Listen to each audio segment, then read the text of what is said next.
ஓம் ஸ்ரீராம ராம ராமேதி ரமே ராமே மனோரமே சகசிரநாம தத்துல்யம் ஸ்ரீராமநாம வராணனே.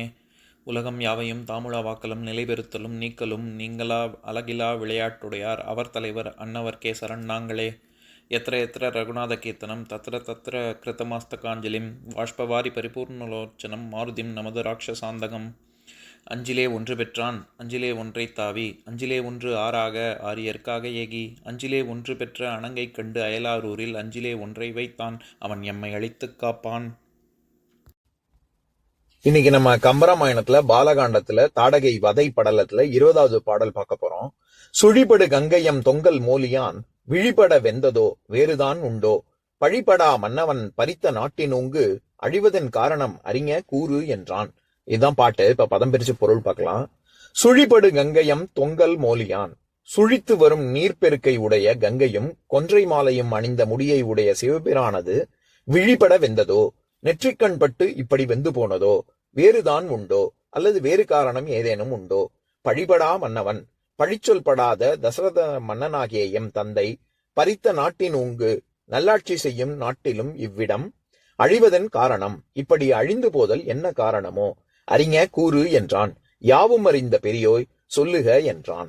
இப்ப நம்ம இந்த பாட்டுல இருக்கக்கூடிய நயங்களை பார்க்கலாம். இதுல அழிவது என் அப்படிங்கிற இடத்துல அழி அப்படிங்கிறது முதல்நிலை தொழிற்பெயர். அதே மாதிரி தொங்கல் மோலியான் அப்படின்னு வர்ற இடத்துல தொங்கல் அப்படிங்கிறது மாலையை குறிக்கும். அதாவது மாலை தொங்குற மாதிரி அணிவது, அதனால தொங்கல்ங்கிறதே மாலையை குறிக்கும். மோலியான் அப்படிங்கிறது, மோலி அப்படிங்கிறது மகுடத்தை குறிக்கும். அதாவது இந்த இடத்துல ஜடாமுடியை குறிக்கும்.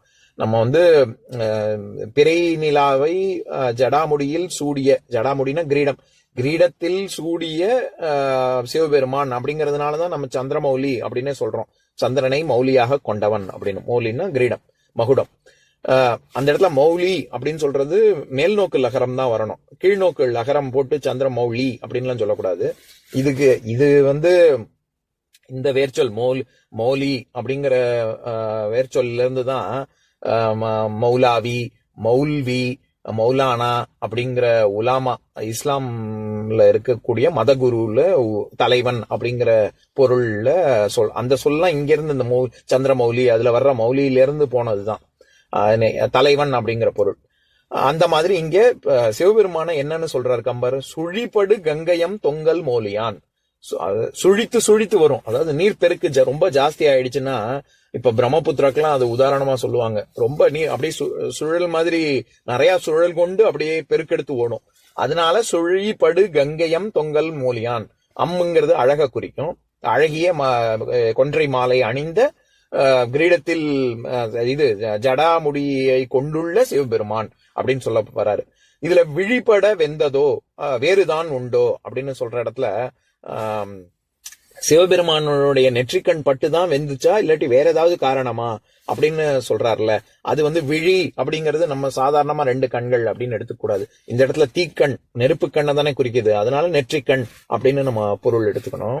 இதுல அப்படி சந்தேகத்தோட கேட்கிறாருல. இந்த மாதிரி வர்ணிக்க கூடியதை வந்து யாப்பிலக்கணத்துல அணி வகைகள் இருக்குல்ல, அதுல ஐய அணி அப்படின்னு, ஐயவணி அல்லது ஐய அணி அப்படின்னு சொல்லுவாங்க. அதாவது ஐயம்னா சந்தேகம், அந்த சந்தேகத்தை ஏற்படுத்தக்கூடிய விதமாக வர்ணிக்க கூடியது. இப்போ ஒரு ரொம்ப அழகான பெண் ஒருத்தி இருக்கா, அவளை வந்து நம்ம பார்க்கும் பொழுது தேவலோகத்து ரம்பை தானா இல்லாட்டி பூலோகத்து பெண்ணா அப்படின்னு வர்ணிக்கக்கூடிய அளவுல அப்படி அமைஞ்சதுன்னா அதுதான் ஐயவணி.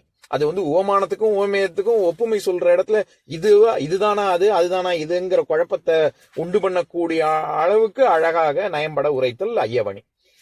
இந்த பாட்டுல அப்படிதான். அதாவது நெற்றிக்கண், சிவபெருமானுடைய நெற்றிக்கண் இருந்ததுனாலதான் இந்த காடு, இந்த வனம் வந்து இப்படி ரொம்ப தகிக்குதா அல்லது வேற ஏதாவது காரணம் இருக்கா அப்படின்னு சந்தேகத்தோட ராமன் விஸ்வாமித்திரனை பார்த்து கேட்கிறார் அப்படிங்கிற மாதிரி அமைந்த பாடல். பழிபடா மன்னவன் பறித்த நாட்டினூங்கு அப்படின்ற இடத்துல பழிபடா மன்னவன் அப்படின்னா இந்த இடத்துல தசரதன், இவங்க இன்னும் கோசல நாட்டை தாண்டி, கோசல நாட்டுக்குள்ளதான் தாடக வனமும் இருக்கு.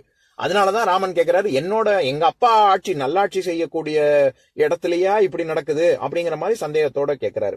இதுல அறிஞ கூறு என்றான் அப்படின்னு வருது இல்ல, அந்த இடத்துல அறிஞ அப்படிங்கிறது அண்மை விழி. அப்படின்னா நம்ம வந்து விழி அண்மை விழின்னா என்னன்னு முதல்ல பார்க்கலாம். அதாவது வேற்றுமை உருபுகளை முதல் வேற்றுமை உருபு, 8ஆம் வேற்றுமை உருபு, இது இதற்கு உருபு கிடையாது. வேற்றுமை விழி வேற்றுமை அப்படின்னு சொல்லுவாங்க, கூப்பிடுறதுக்கு பயன்படுத்துறது.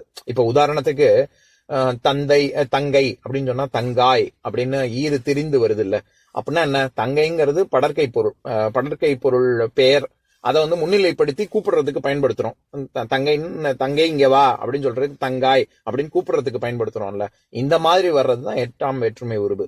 இதுல 5 விதமாக சொல்லலாம்.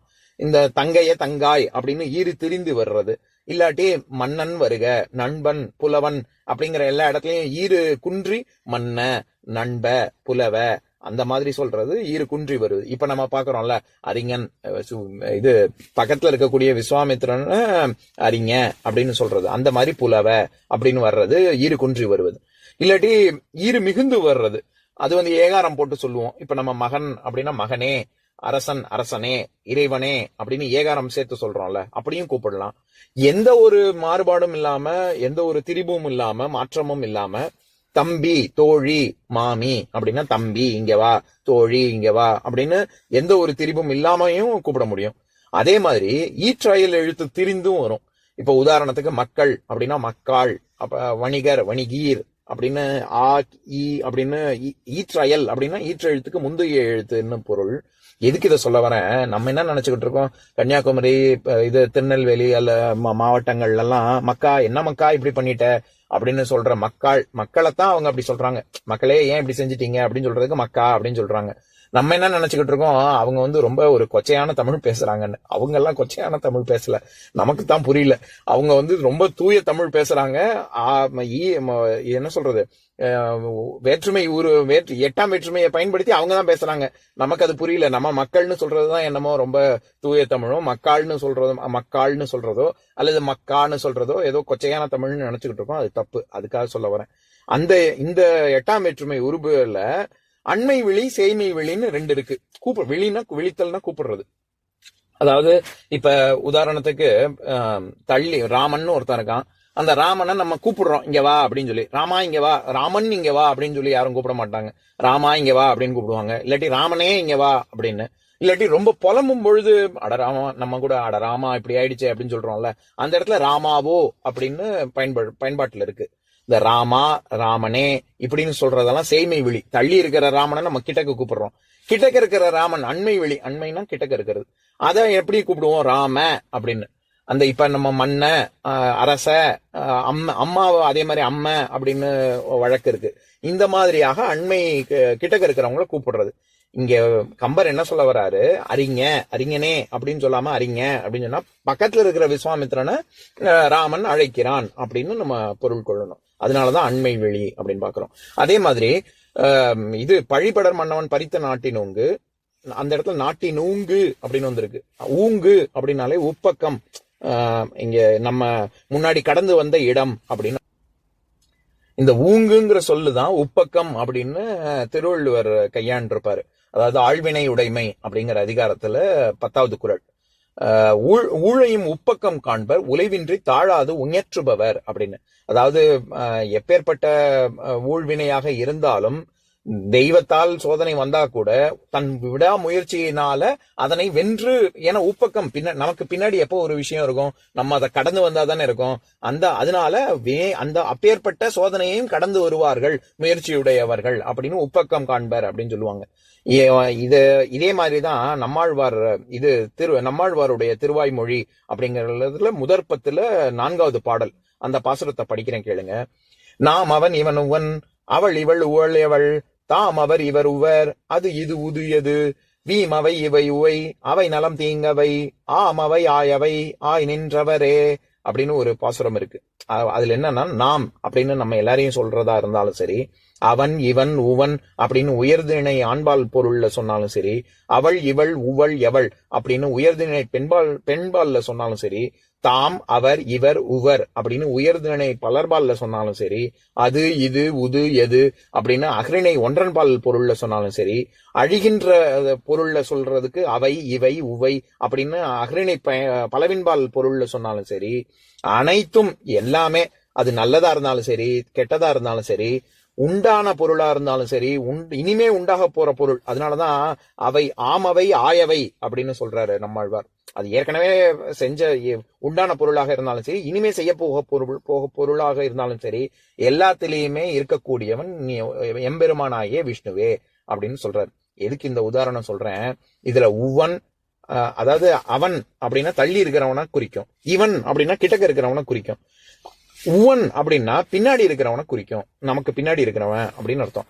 இதுல உவன், உவள், உது, உவை இது எல்லாமே பின்பக்கத்துல இருக்கக்கூடிய பொருளை குறிக்கக்கூடிய சொல். அந்த மாதிரிதான் இங்க ஊங்கு அப்படின்னு வருது. இந்த இடத்துல நாட்டின் ஊங்கு அப்படின்னா நம்ம இப்ப கடந்து வந்த நாடு, இப்ப கடந்து வந்த இடம். ஏன்னா கோசல நாட்டு எல்லை பகுதியில தானே இந்த தாடகை வனம் இருக்கு. இவங்க அதைத்தானே தாண்டி வந்திருக்காங்க. அந்த தாண்டி வந்த பகுதி ஏன் இப்படி தகிக்குது அப்படின்னு கேட்கறதுனால நாட்டின் ஊங்கு அப்படின்னு சொல்லு.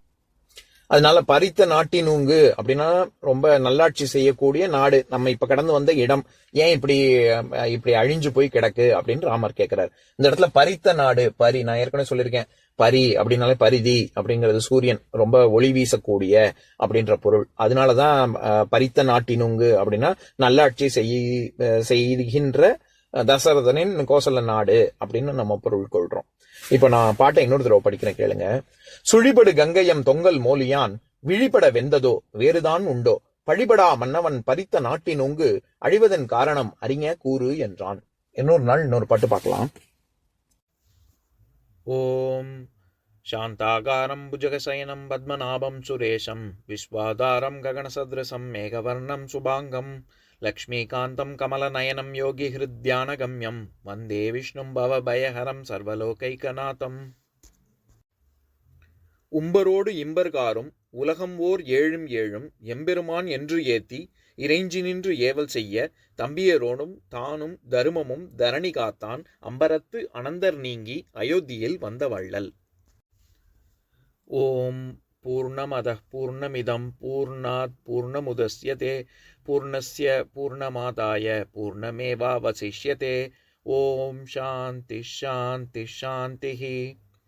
ஓம் சர்வேஷாம் ஸ்வஸ்திர்பவது சர்வேஷாம் சாந்திர்பவது சர்வேஷாம் பூர்ணம் பவது சர்வேஷாம் மங்களம் பவது. ஓம் சாந்தி சாந்தி சாந்திஹி.